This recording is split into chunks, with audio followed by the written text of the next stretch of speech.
Hello, welcome to my YouTube channel Bhanu videos. आज मैं हूं एक नई वीडियो के साथ जिसमें मैं आपको गणित की दैनिक पाठ्य योजना से संबंधित बताऊंगा, जिसमें हमारा पाठ्य प्रकरण रहेगा त्रिभुज के प्रकार।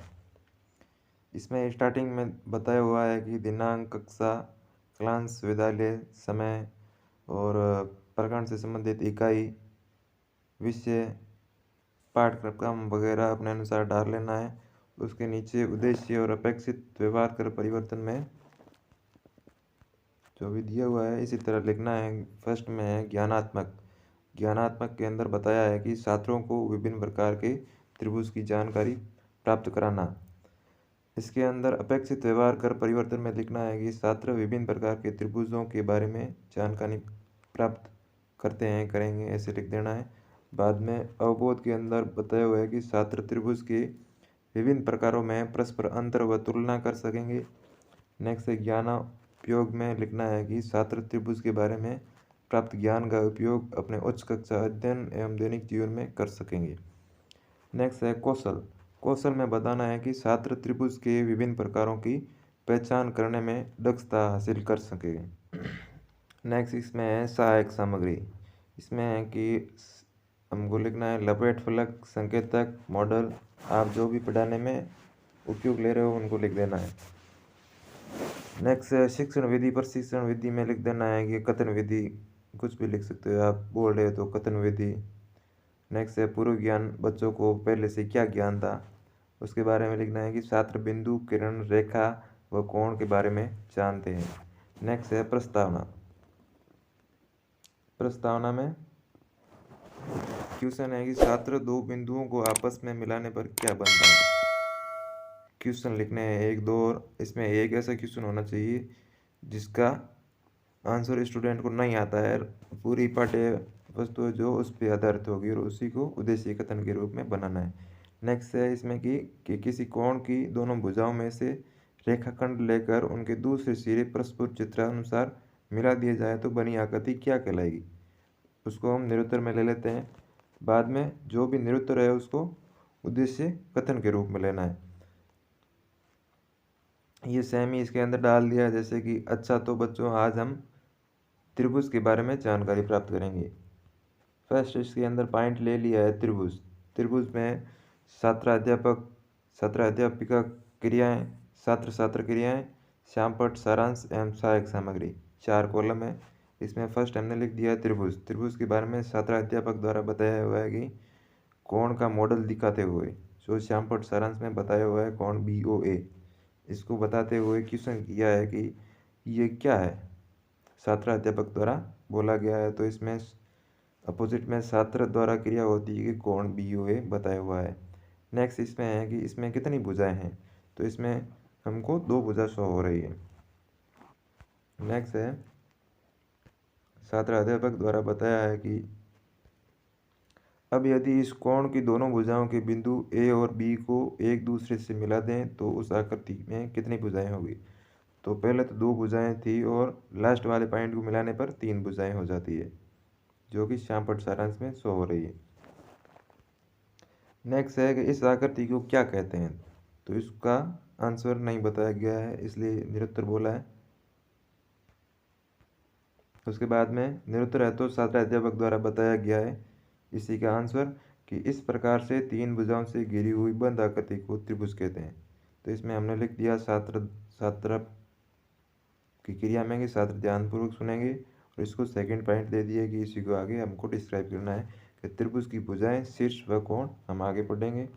जिसमें भुजा के बारे में बताया हुआ है कि यदि कोई त्रिभुज किन्हीं 3 रेखाखंडों AB, BC, CA से मिलकर बना हो, रेखाखंड AB, BC व CA उस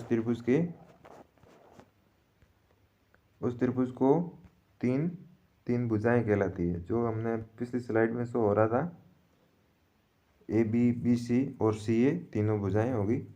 नेक्स्ट है शीर्ष के बारे में बताया हुआ है और छात्रों को कहा है कि छात्र ध्यानपूर्वक सुनेंगे। शीर्ष में डेफिनेशन है इसकी कि किसी त्रिभुज ABC में उनके तीनों कोणों पर स्थित बिंदु A, B, C उस त्रिभुज के शीर्ष कहलाएंगे, मतलब उसकी टॉप अप पीक पॉइंट वाला वो शीर्ष कहलाएगा। नेक्स्ट है कोण, एंगल। प्रत्येक शीर्ष पर उन्हें किन्हीं दो भुजाओं द्वारा बनाया गया कोण उस त्रिभुज का कोण कहलाता है। प्रत्येक त्रिभुज के दो भुजाओं के मध्य बनाया हुआ कोण। श्यामपट पर शो हो रहा था कि कोण BOA था, वो बीच वाला वो एंगल बन रहा है। नेक्स्ट है कि किसी त्रिभुज ABC में कोण ABC में कोण B हो रहा था और कोण BCA में कोण C तथा कोण CAB में कोण A, 3 कोण होंगे। नेक्स्ट है त्रिभुजों के प्रकार। नेक्स्ट इसी के अंदर लिया है कि भुजाओं के आधार पर 3 प्रकार के होते हैं और कोण के आधार पर भी 3 प्रकार के होते हैं त्रिभुज। इसमें क्वेश्चन है कि भिन्न भिन्न नाप की भुजाएं वाला त्रिभुज दिखाकर। इसमें श्यामपट्ट वाले सारांश में 3 सेंटीमीटर, 4 सेंटीमीटर और 5 सेंटीमीटर का एक त्रिभुज बनाया हुआ है जो यहाँ पे शो हो रहा है। तो इससे संबंधित क्वेश्चन है कि इस त्रिभुज की भुजा, इसके अंदर AB की, BC की और CA की लंबाई कितनी है, ये क्वेश्चन पूछा है। तो इसमें AB 400 हो रहा है, इसी तरह BC 5 सेंटीमीटर और AC 3 सेंटीमीटर है। त्रिभुज की तीनों भुजाओं की लंबाई परस्पर समान है या असमान। तो इसमें स्टूडेंट का रिप्लाई आया है कि असमान है, अलग अलग है इसलिए। नेक्स्ट क्वेश्चन है ऐसे त्रिभुज को क्या कहते हैं। तो इसका कोई रिप्लाई नहीं हुआ तो उसको हम निरुत्तर में ले लेंगे। नेक्स्ट है अध्यापक कथन। जो निरुत्तर रिप्लाई होता है उसी को हम अध्यापक कथन के रूप में आगे बताएंगे कि इस प्रकार के ऐसे त्रिभुज को विषमबाहु त्रिभुज कहते हैं। तीनों भुजाएं अलग अलग है तो उसको विषमबाहु कहते हैं। नेक्स्ट है इसकी डेफिनेशन में बताया है कि जिस त्रिभुज में भुजाएं असमान हो अर्थात उसकी कोई भी भुजा किसी अन्य भुजा के बराबर नहीं हो तो उसे विषमबाहु त्रिभुज कहेंगे। नेक्स्ट त्रिभुज है समद्विबाहु, जिसकी दो भुजाएं समान हो। श्यामपट्ट पर डायग्राम बनाकर बताया हुआ है AB और AC इक्वल है, मन की बराबर है। छात्र ध्यानपूर्वक सुनेंगे इसकी डेफिनेशन को।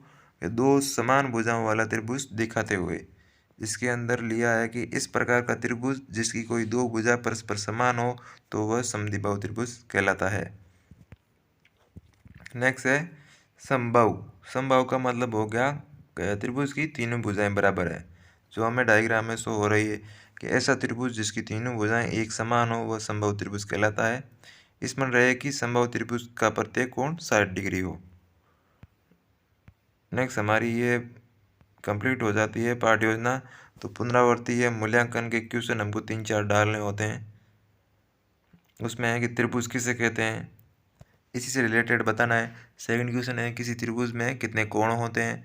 नेक्स्ट है समद्विबाहु त्रिभुज किसे कहते हैं। और गृह कार्य में 2 क्वेश्चन डाले हैं, समकोण त्रिभुज किसे कहते हैं और विषमबाहु त्रिभुज कैसा होता है।